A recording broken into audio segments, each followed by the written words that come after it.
Είχα φτιάξει στρατηγική στο μυαλό μου, οπότε εκείνη την ώρα σεισμός να γινότανε, μπορεί να μην το καταλάβαινα. Πώς νιώθει ένας αθλητής την ώρα, ας πούμε, που 10 εκατομμύρια άνθρωποι τον παρακολουθούν και περιμένουν για αυτή τη στιγμή, για αυτά τα 2 λεπτά, πώς νιώθει εκείνη την ώρα που βουτάει και ξέρει ότι όλος ο κόσμος αναμένει μία νίκη από αυτόν. 2 με 4 λεπτά ήταν τα αγωνίσματα τα δικά μου. Εκείνη την ώρα νομίζω ότι έρχεται το δημιουργικό άγχος. Αν ξέρω ότι έκανα ό,τι καλύτερο μπορούσα, έρχεται μόνο το δημιουργικό άγχος. Είχα έναν τρόπο να το αποβάλω ακούγοντας μουσική. Είμαι από τους πρώτους, θα έλεγα, κολυμβητές που ακόμα και την ώρα που λέγανε τα ονόματα πριν πίσω από το βατήρα, άκουγα τη μουσική μου, ήξερα τι πρέπει να κάνω, είχα φτιάξει στρατηγική στο μυαλό μου, οπότε εκείνη την ώρα σεισμός να γινότανε, μπορεί να μην το καταλάβαινα. Γεια σας, καλώς ήρθατε σε ένα ακόμη επεισόδιο του Show What's Your Business. Σήμερα έχω έναν αγαπημένο μου καλεσμένο, τον Γιάννη Δρυμονάκο. Καλώς όρισες, Γιάννη. Καλώς σε βρήκα, Μίλτο. Πες μου λίγο, σε γνωρίζει ο κόσμος, αλλά θέλω να ακούσω και από εσένα 2 πράγματα για σένα. Μετά από μια μακρόχρονη, θεωρώ, πορεία στον πρωταθλητισμό, αυτή τη στιγμή έχω μπει σε πολύ βαθιά νερά, στα βαθιά του επιχειρήν και ετοιμαζόμαστε για σεζόν. Τα τελευταία 3 χρόνια ασχολούμαι με τον αθλητικό τουρισμό. Θα σε ξεκινήσω λίγο από το πιο αθλητικό κομμάτι εγώ. Ποια συνήθεια από τον πρωταθλητισμό σου έχει μείνει μέχρι σήμερα? Νομίζω, δεν ξέρω αν είναι κακιά συνήθεια, να ξυπνάω πολύ νωρίς. Ήταν κάτι που δεν μ' άρεσε όταν ξεκίνησαν οι πρωινές προπονήσεις. Είναι κάτι που δεν μ' άρεσε. Ξυπνάς, 6 ώρα ήμουνα στο νερό. Πρώτη προπόνηση ξεκινούσε 6 ώρα το πρωί. Οπότε έχει μείνει αυτό. Γενικά το να κοιμάμαι νωρίς και να ξυπνάω νωρίς δεν το θεωρώ κακιά συνήθεια, εγώ προσωπικά, αλλά ήταν κάτι που με ζόρισε πάρα πολύ και δεν πίστευα. Πίστευα ότι θα διαρκούσε μόνο την περίοδο που κάνω πρωταθλητισμό, αλλά θεωρώ ότι τα τελευταία χρόνια έχει γίνει μέρος της ζωής μου και μου αρέσει και αυτός ο τρόπος ζωής. Μου αρέσει να αρπάζω τη μέρα από το πρωί και να λέω «OK, μέσα στη μέρα μου έχω να κάνω αυτά τα πράγματα». Να ξεκινάς νωρίς, Τι ώρα δηλαδή περίπου ξυπνάς? Νομίζω 6 πάλι ξυπνάω.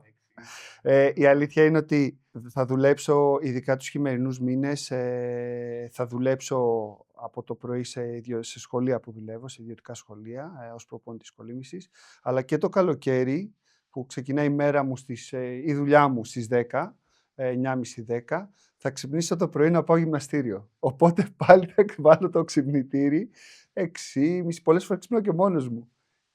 Ναι, θα πιάσω τη μέρα από το πρωί. Οπότε θα πάω το γυμναστήριο. Το γυμναστήριο, γενικά και η άθληση, είναι μέρος της ζωής μου. Οπότε από το πρωί. Η γυμναστική το πρωί είναι κάτι που κάνουν πολλοί. Πρόσφατα εγώ το δοκίμασα πρώτη φορά. Εντάξει, ήταν ενδιαφέρον.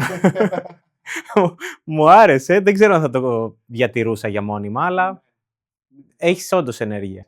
Μου ταιριάζει.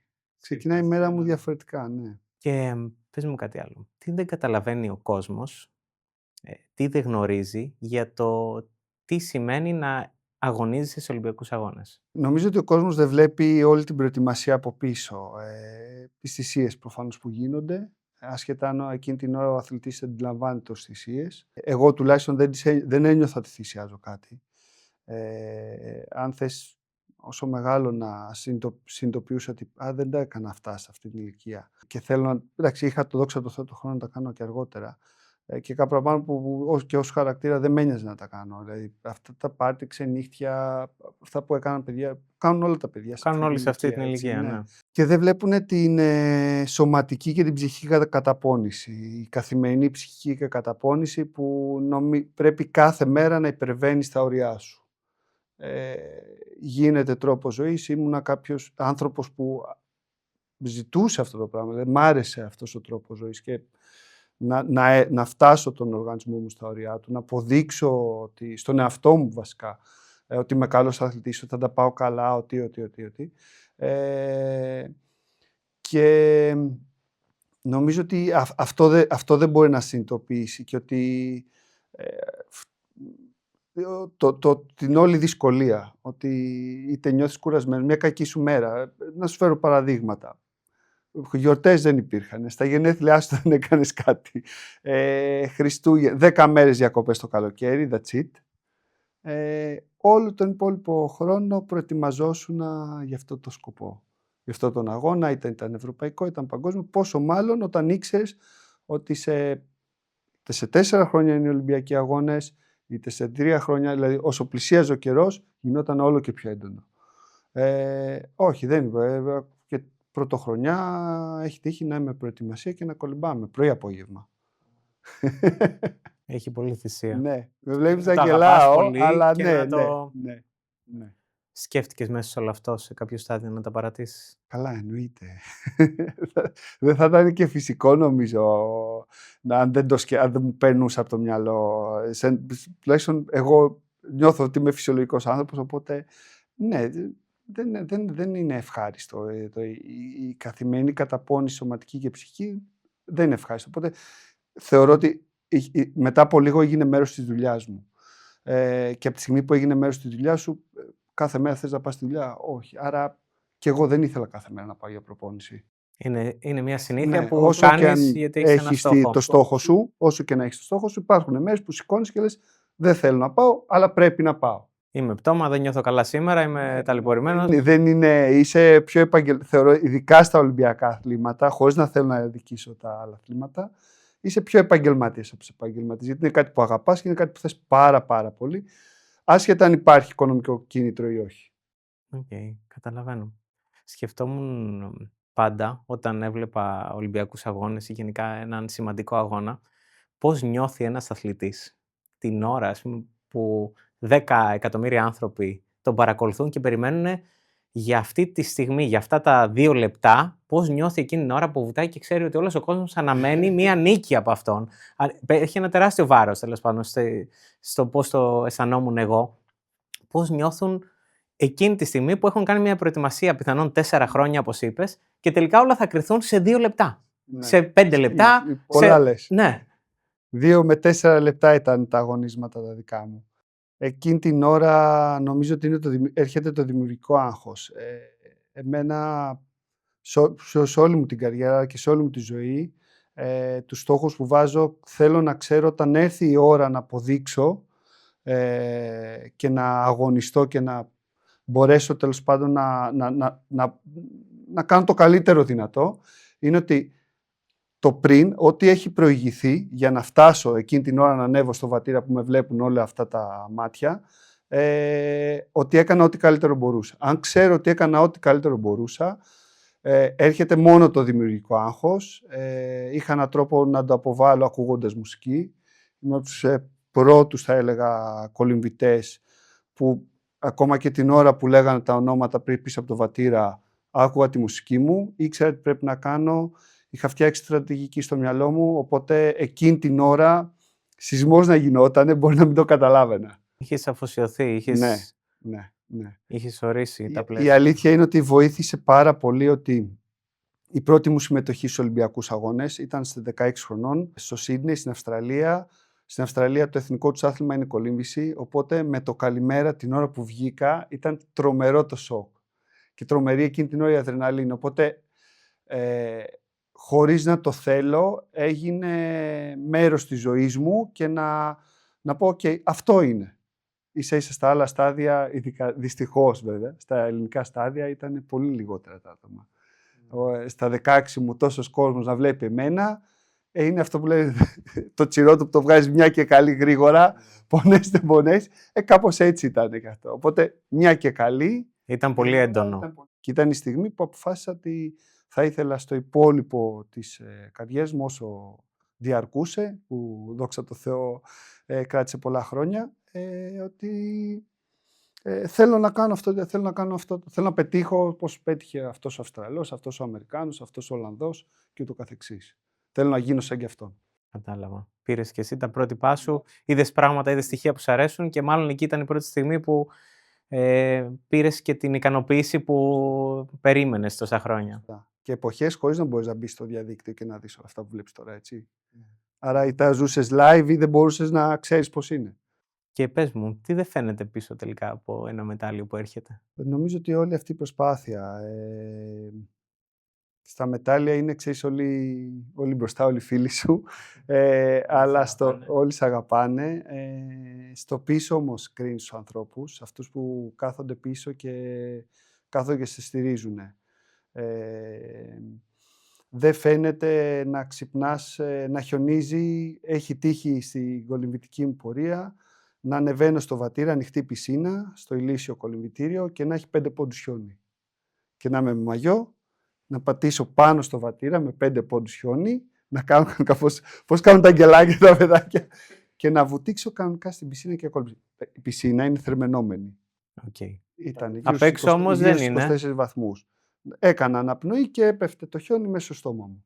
Πώς μπήκες, πώς μπήκες εκεί. Βασικά, το μόνο που σκεφτόσουν είναι πότε θα ξαναμπω. Η αλήθεια είναι αφού ήταν θερμαινόμενη. Ήμουνα και σε μια ηλικία, βέβαια συνέχισαν αυτά να γίνονται, απλά ήμουνα και στην ηλικία που λέω, «ΟΚ, θέλω να κάνω και αυτό». Και η αλήθεια είναι ότι είμαι άνθρωπος που αναζητάει. Αν θες, τα περίεργα αυτά που... Το καινούριο, το δύσκολο, το ότι θα τα καταφέρεις και θα το κάνεις και αυτό. Και το κάνεις. Και τώρα έχουμε να το λέμε. Τέλεια. Μετά που τελείωσε όλο αυτό, το ταξίδι στον πρωταθλητισμό, ποια ήταν η πιο δύσκολη μέρα? Νομίζω ότι το καλοκαίρι, όλο αυτό που πέρασε, το καλοκαίρι του 2012, που δεν ξέρεις τι σου ξημερώνει. Μαθαίνεις σε μια πολύ μικρή ηλικία να βάζεις στόχους, να μπαίνεις σε ένα mood που εγώ έχω, δηλαδή αυτό που μεταφέρω και εγώ στα παιδιά είναι ότι δουλεύεις σε κάτι που έχεις επιλέξει, όπως θα επιλέξεις γιατί μέχρι σχολική ηλικία σου λένε τι πρέπει να κάνεις. Μετά επιλέγεις τη σχολή σου, καλό είναι να τελειώσεις τη σχολή σου και μετά επιλέγεις πού θα εργαστείς και τι θα κάνεις. Και εκεί είναι κάτι που επιλέγεις σε πιο μικρή ηλικία και πρέπει να αποδείξεις ότι είσαι καλός από τη στιγμή που το επέλεξες. Ή ότι μπορείς να ανταπεξέλθεις σε αποτυχίες, στην επιτυχία και σε όλα αυτά. Όταν ήρθε λοιπόν αυτό το καλοκαίρι, αφού έχει περάσει όλη αυτή η πορεία και ξέρεις τι θα κάνεις για τα επόμενα 4 χρόνια, γιατί έχει γίνει η δουλειά σου και είναι κάτι που αγαπάς. Μετά είχαμε ήδη μεγαλώσει, ήμουνα κοντά στα 30, για κολυμβητής το σώμα δεν αποδίδει το ίδιο με τα 18 και τα 20 και τα 24 και φτάνει σε μια ηλικία και λες, «ΟΚ, τώρα τι κάνουμε». Εντάξει, έχω τελειώσει τη γυμναστική ακαδημία, αλλά θέλω να το κάνω, θέλω να ασχοληθώ με αυτό. Μ' αρέσει, το αγαπάω, θέλω να δουλέψω ως προπονητής, τι θες να κάνεις στη ζωή σου. Οπότε είναι αν όχι η επόμενη μέρα, γιατί ζεις αν θες, δεν μπορείς να το συνειδητοποιήσεις αμέσως ότι αλλάζει ο τρόπος ζωής σου, αλλάζουν οι προτεραιότητες, αλλάζει η δουλειά σου και αυτό που με δυσκόλεψε είναι ότι πιάνεις τώρα δουλειά εκεί και αν δεν σ' αρέσει και αν παραιτηθείς και αν δεν σ' αρέσει και θες να παραιτηθείς, αν σ' απολύσουν, αν δεν είναι αυτό που πραγματικά θες να κάνεις. Και όταν μαθαίνεις όταν αυτό το έκανα για 16 χρόνια, μου ήταν πάρα πολύ δύσκολο να αποδεχτώ ότι κάτι είναι αβέβαιο από εδώ και πέρα το μέλλον σου. Γιατί καλός ή κακός δεν είσαι ποδοσφαιριστής, δεν είσαι μπασκετμπολίστας που έχεις κάνει μια πολύ καλή καβάντζα στην άκρη. Οπότε τι κάνεις μετά από εδώ. Ναι.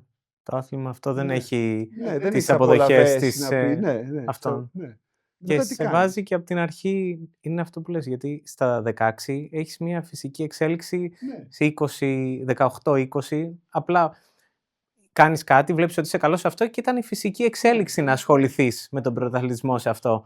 Μετά πρέπει για πρώτη φορά να επιλέξεις εσύ τελικά τι θα κάνεις, αλλά είσαι 30, δεν είσαι 18 που το κάνανε οι άλλοι. Άρα λες, πάμε να το δούμε τώρα και με όλα αυτά τα ρίσκα που περιλαμβάνει. Κατάλαβα. Ήταν αυτή τη στιγμή λοιπόν της αμφιβολίας. Είμαστε οι ρομαντικοί, θεωρώ, αθλητές, αυτοί που ασχολούνται με τα Ολυμπιακά αθλήματα.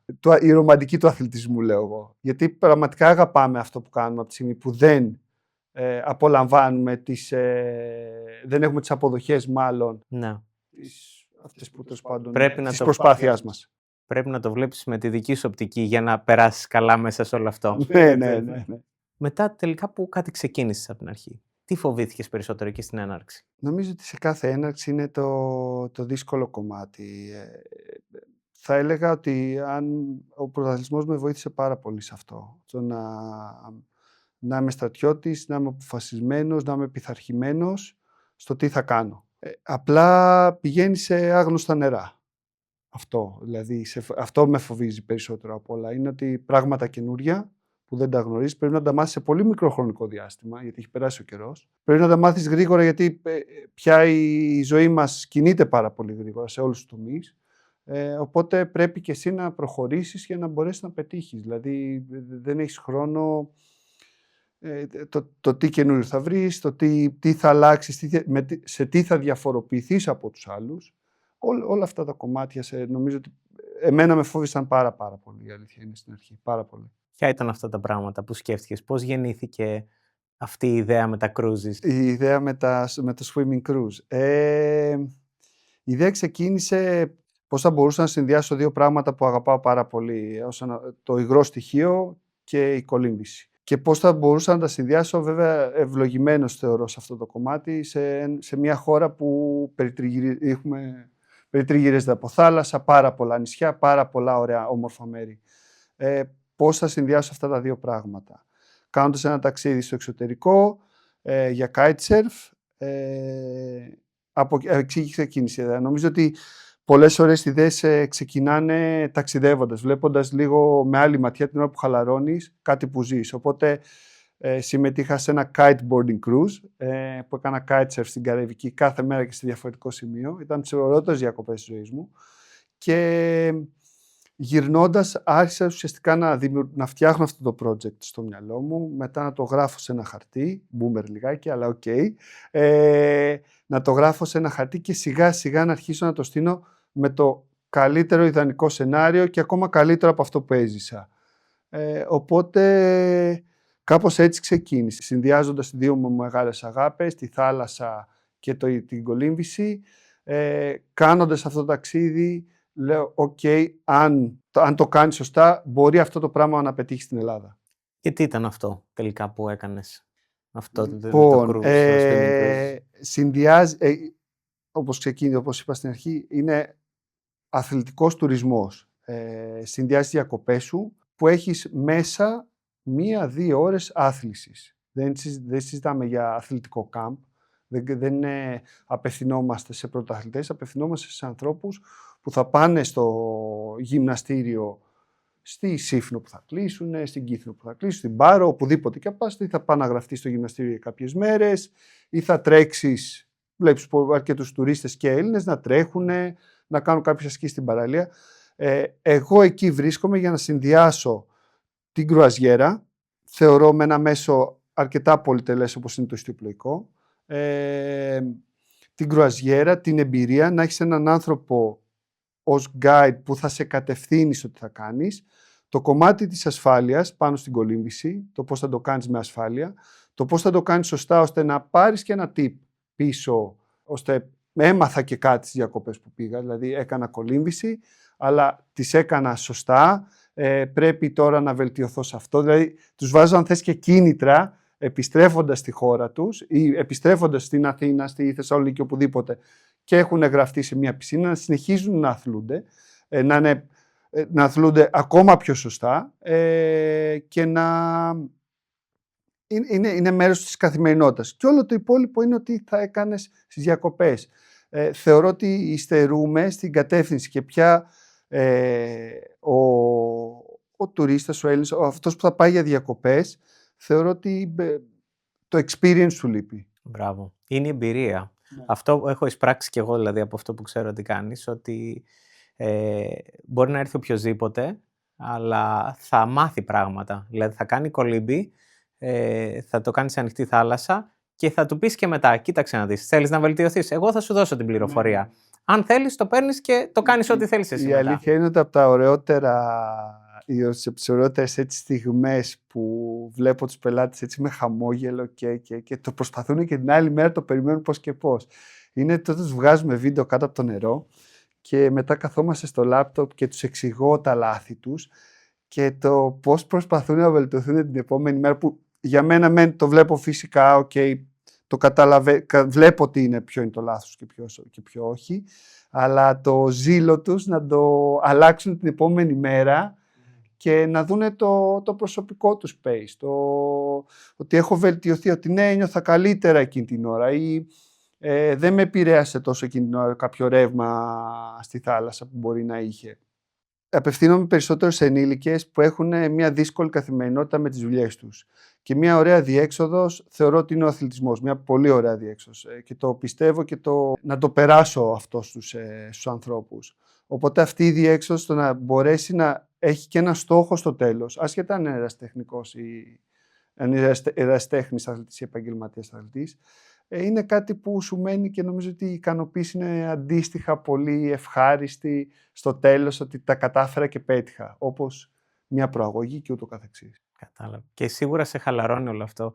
Δηλαδή, ποιος δεν χαλαρώνει βλέποντας τη θάλασσα. Ναι, εντάξει. Δηλαδή, το μόνο που βρίσκεσαι εκεί, ναι, σε αυτό νομίζω το περιβάλλον, το χώρος εργασίας δεν υπάρχει καλύτερος με διαφορά. εσύ το αγαπάς. Αλλά και για όλο τον κόσμο που έρχεται, που λες ότι αυτό ξεφεύγει, απευθύνεσαι σε κόσμο που λες ότι είναι επαγγελματίες, δουλεύουν.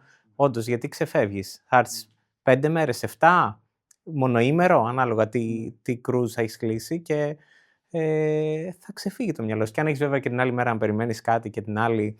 Και είναι και το υπόλοιπο, που και αυτό είναι ευχάριστο, που θα πάνε και στο νησάκι. Δίπλα, γιατί είσαι στον πόρο, έχεις βάσει στον πόρο, αλλά πας και γύρω. Έχουμε και πολλά. Προσπαθώ να συνδυάσω και πολλά ιστορικά μνημεία που έχουμε. Δηλαδή, θα επισκεφτούμε το θέατρο της Επιδαύρου, δηλαδή θα φτάσουμε στην Επίδαυρο.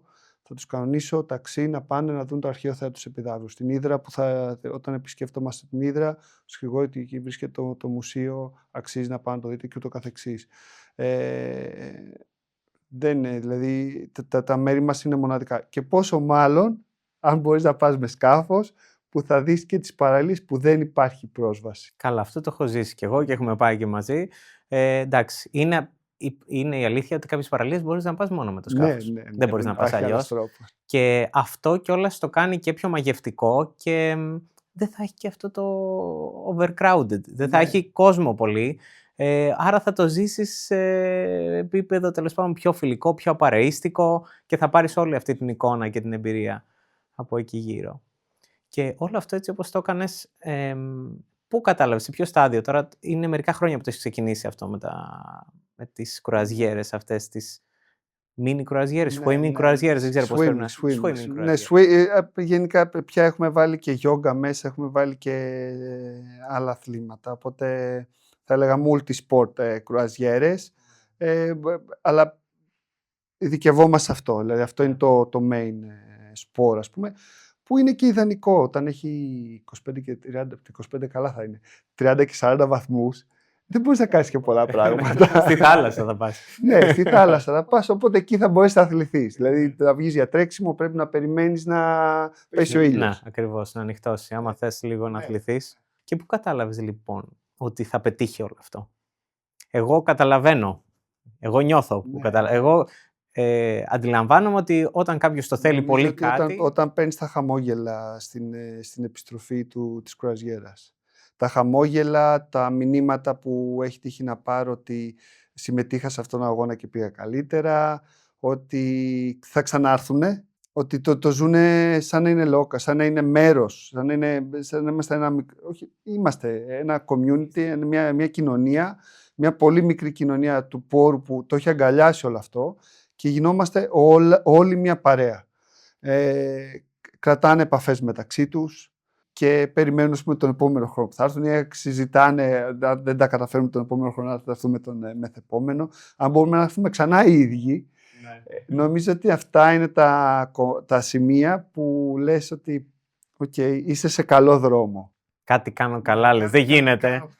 Και όπως και στον πρωταθλητισμό σκέφτεσαι να τα παρατήσεις και εδώ με τις δυσκολίες σκέφτεσαι να τα παρατήσεις, αλλά είναι αυτά τα κομμάτια που σου λένε ότι κάτι κάνεις καλά, άσχετα αν είναι αρχή, θα πάει καλύτερα, πρέπει να επιμείνεις. Είναι νομίζω και όλη αυτή η εμπειρία που παίρνει ο άλλος από όλο αυτό. Δηλαδή, έστω και μία μέρα να έρθει ή 5 ή 7, ότι θα το ζήσει ολόκληρο, αυτό που είπες ότι είστε μία παρέα. Είσαι πάντα εσύ καταρχήν στα σκάφη. Έτσι. Δηλαδή, στο σκάφος είσαι εσύ. Προς το παρόν είμαι εγώ. Τώρα μεγαλώσει μπορεί να είμαι εγώ, αλλά θα κοιτάξω να είμαι ένας σαν εμένα. Για την ώρα είναι Για έτσι, την ναι. ώρα είμαι εγώ, ναι. Και είναι Α, κάτι που μου αρέσει έτσι. το ξέρω. Και αυτό που προσφέρεται, που όντως γίνεσαι, σε ένα σκάφος γίνεσαι μια παρέα. Δεν είναι δυνατόν να μην γίνεις. Δεν θες. Ναι, Ναι. δεν ναι, με ό,τι σημαίνει αυτό, τα καλά και τα κακά, αλλά μάλλον είναι καλά, γιατί ένα τελικό αποτέλεσμα θα βρεις τις ισορροπίες σου, θα βρεις με ποιους ταιριάζεις. Και εγώ θυμάμαι κιόλας όταν είχαμε πάει βόλτα εμείς με το σκάφος, τι εμπειρία ήταν αυτή φοβερή. Δηλαδή, θυμάμαι πόσο γελάσαμε, πόσο άνεση, ότι είσαι εσύ άνετος καταρχήν, ότι είσαι πάρα πολύ, να το πω έτσι, απλά cool με τον κόσμο, πόσο καλά περνάει ο κόσμος μαζί. Ότι θυμάμαι το γύρισμα που κάναμε με εκείνους που γυρίζανε για πλάκα, ότι κάνανε τους πειρατές της Καραϊβικής οι άλλοι μέσα στο σκάφος. Δηλαδή ήταν εμπειρία. Ναι, το είχαν ζήσει εξ ολοκλήρου, δεν το άφησαν. Είναι και εκείνη κάθε μέρα μια διαφορετική εμπειρία. Αυτό είναι το μοναδικό στη θάλασσα. Μπορεί να πηγαίνουμε αργά, όπως έχω πει και στο παρελθόν. Είναι σαν να σταματάει ο χρόνος κάποιες φορές που, εντάξει, το ένα ιστιοπλοϊκό σκάφος δεν είναι ταχύπλο. Αλλά είναι το σπίτι σου. Αυτό είναι κάτι, θεωρώ, από μόνο του μοναδικό. Θες να ξεκουραστείς, θα πας κάτω στην καμπίνα να ξεκουραστείς. Θες να πας να φας, θα κατέβεις στο σαλόνι να πας να φας, ίσως έρθεις έξω να φας. Αλλά πρώτον γίνεσαι μια παρέα, αυτό που είπες και εσύ, και δεύτερον ότι θα δει, πίστεψε, μπορεί να κάνεις κάθε μέρα το ίδιο δρομολόγιο και όμως θα δεις κάτι διαφορετικό. Η θάλασσα είναι απρόβλεπτη, είναι μοναδική και όσες φορές και να το κάνω, κάθε μέρα κάτι διαφορετικό θα πετύχω. Θα πάρεις κάτι άλλο. Ναι, θα πάρεις κάτι άλλο. Κατάλαβα. Σου έχει μείνει μια στιγμή έτσι πιο έντονα? Μία στιγμή. Είναι κάθε φορά που βλέπω δελφίνια. Είναι, ναι, Ναι. το καταλαβαίνω. Δεν είναι μία Σε στιγμή. κερδίζει. Δόξα τω Θεώ δεν έχει γίνει μία φορά. Αλλά κάθε φορά που βλέπω δελφίνια και ταξιδεύουμε με δελφίνια, είναι μοναδικό. Και κοιτάω τον τρόπο να μείνω όσο μπορώ με τα δελφίνια, να αρχίσουν να συνηθίζουν το άκουσμα της μηχανής. Και υπάρχουν φορές, τώρα σας κάνω τις λέψεις, γιατί στη δική μας βόλτα δεν πετύχαμε δελφίνια. Εντάξει, θα πετύχουμε σ' άλλο. Την επόμενη φορά, γιατί εντάξει είναι θαλάσσια θηλαστικά έτσι, δεν μπορούν, και ταξιδεύουν συνέχεια. Δεν θα τους βγάλεις το πρόγραμμα, εσύ Ναι, και εγώ. προφανώς. Οπότε, αν τα πετύχεις και είναι και σε mood, έχει τύχει να μπουν κολυμβητές και να κολυμπάμε, να είναι το ιστιοπλοϊκό, κολυμβητές, δελφίνια γύρω μας. Και είναι εντάξει. Ναι. Δεν σου κρύβω ότι άφησα το βοηθό μου στο τιμόνι και βούτυξα κι εγώ, εννοείται. Τώρα βέβαια θα σε ρωτήσω κάτι άλλο που δεν ξέρω αν θα μου απαντήσει το ίδιο. Ποια ήταν η καλύτερη στιγμή ως τώρα στη ζωή σου, συνολικά? Έχω αρκετές έντονες στιγμές. Δεν θέλω να δικήσω μάλλον κάποια από όλες αυτές. Πες 2-3. Δεν ξέρω πώς μπορείς να το κάνεις. Νομίζω ότι είναι η πρώτη μου Ολυμπιακή. Δεν μου έχω ξανακάνει αυτή την ερώτηση, γι' αυτό με βλέπεις να ζορίζομαι. Νομίζω ότι όταν με ενημερώσαν θα πάρεις μέρος στους πρώτους Ολυμπιακούς Αγώνες. Άσχετα αν ήμουν 16 χρονών, στην Ελλάδα μεγάλωσα, Έλληνας είμαι, οπότε ξέρω πολύ καλά τι σημαίνουν Ολυμπιακοί Αγώνες. Τώρα θα συγκινηθώ κιόλας. Αλλά ναι, όταν με ενημερώσαν ότι έχεις πιάσει το ρί για Ολυμπιακούς Αγώνες, γιατί ήταν κάτι που δεν το περίμενα. Δεν ήταν κάτι που είχα προετοιμαστεί γι' αυτό. Αλλά ήξερα ότι είναι κάτι πάρα πολύ μεγάλο. Και το να είμαι μέλος της ομάδας για τους Ολυμπιακούς Αγώνες τότε, όταν όλοι και όλοι οι κολυμβητές ήμασταν 7. Οπότε αν είσαι ένας από τους 7, είναι μεγάλη επιτυχία. Μεγάλη. Και εκείνη την ώρα όταν όταν μπήκαμε στο κολυμβητήριο, μια κερκίδα, για να μπορέσω να στο παρομοιάσω, τελικός, όχι Champions League, τέλος πάντων, αλλά Παναθηναϊκός Ολυμπιακός στο ΆΚΑ. Ναι.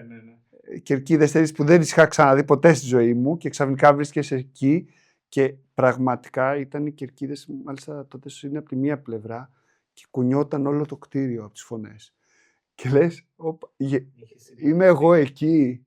Ναι, εντάξει, το συναίσθημα ήταν μοναδικό. Νομίζω ότι είναι από τις πιο δυνατές στιγμές. Σίγουρα έχω ξαναζήσει και άλλες από τότε, 100%. Αλλά αν θα διάλεγα έτσι μία μέρα που δεν θα την ξεχάσω ποτέ, είναι αυτή, που πάνε και πολλά χρόνια έτσι. Κατάλαβα. Κατάλαβα. Είναι πολύ δυνατή στιγμή. Εντάξει, μόνο που τη λες, μερικώς τη βιώνω κι εγώ. Δηλαδή, με αγγίζει πάρα πολύ έντονα. Ναι. Ήμουνα στο ΆΚΑ, καρτοτηλέφωνα τότε, να ενημερώσω. Ας το μην το πιάνεις αυτό. Ήμουνα στους... Μην πιάνεις την Εγώ αλλαγή των εποχών. καρφώνομαι, δεν τρέπομαι γι' αυτό. Θα διάλεγες ευτυχία πάνω από την επιτυχία? Νομίζω μετά από μια ηλικία ναι, αλλά δεν θα μπορούσα να τα ξεχωρίσω. Θες και λόγω πρωταθλητισμού. Όχι, δεν θεωρώ ότι απαραίτητα η επιτυχία φέρνει την ευτυχία. Μπορεί να σε κάνει χαρούμενο για ένα μικρό χρονικό διάστημα. Μπορεί και μεγάλο χρονικό διάστημα, αλλά έχει αρχή και τέλος. Αλλά πια, ναι, την ευτυχία δηλαδή θα ήθελα να έχω στη ζωή μου. Δηλαδή, να μπορώ να είμαι ευτυχισμένος με αυτά που έχω. Η επιτυχία είναι ένα κομμάτι που το έζησα, δόξα τω Θεώ, το έζησα σε πολύ μεγάλο βαθμό, αλλά αυτό που αναζητώ πια είναι την ευτυχία, 100%. Και για μένα νομίζω ότι η απάντηση ήταν αυτή. Νομίζω ότι αυτή είναι η ισορροπία που μάλλον πρέπει να βρούμε. Ναι. Είναι υπάρχουν πάρα πολύ μικρά πράγματα καθημερινά που δεν τα βλέπουμε, αλλά είναι αυτό που λένε βλέπεις το δέντρο και χάνεις το δάσος, που σε κάνουν ευτυχισμένο χωρίς λόγο και δεν τους δίνεις τόση σημασία εκείνη την ώρα και τελικά αυτό είναι που μετράει. Αν μου ρώταγες 20, όταν ετοιμαζόμουν τέλος πάντων για τους Ολυμπιακούς Αγώνες, στα 25, 30, κοντά στα 30 έχει να αλλάξει το σκηνικό προφανώς, αλλά 20-25 χρονών ήταν παροπίδες. Δηλαδή, ακόμα και αν γινόντουσαν πράγματα καθημερινά θα σε κάνα χαρούμενο, δεν κοίταγες. Δεν μπορείς να τα απολαύσεις το ίδιο. Δεν μπορείς να τα νιώσεις το ίδιο και να καταλάβεις πόσο ωραία πράγματα συμβαίνουν.